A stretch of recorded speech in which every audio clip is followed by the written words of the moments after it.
আমার মামুনের কাছ থেকে শুনেছি আমার নানু যখন বেঁচে ছিলেন তখন নাকি সে এভাবে কলার মোচার ভর্তা বানাতেন। আজকে আমি আর মামুনি তাই বানাবো। প্রথমে এই কলার মোচার বাইরের শক্ত মোটা পাতাগুলোকে ছাড়িয়ে প্রতিটা পার্টের ভেতরে থাকা ফুলগুলো এমন বের করে নিচ্ছি। তারপর ফুলের ভিতরের শক্ত ডাঁটা সরিয়ে নেব।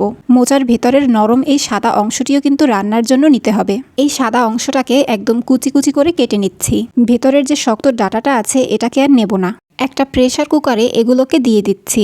এরপর এতে আধা চা চামচ হলুদের গুঁড়া, লবণ আর পানি দিয়ে সেদ্ধ করে নেব। এখন একটা প্লেটে ঢেলে এগুলোকে ঠান্ডা করে তারপর ব্লেন্ড করে নেব। মামুনি একটা ফ্রাই প্যানে তেল দিয়ে পেঁয়াজ হালকা করে ভেজে নিচ্ছে। তারপর চিংড়ি মাছ, নারিকেল বাটা আর কাঁচামরিচ দিয়ে নেড়েচেড়ে আধা চা চামচ হলুদের গুঁড়া আর পানি দিয়ে কষিয়ে নেবে। উপরে যখন তেল ভেসে উঠবে তখন এতে ব্লেন্ড করা কলার মোচা, স্বাদমতো লবণ আর মরিচের গুঁড়া দিয়ে আবারও কষিয়ে নেবে।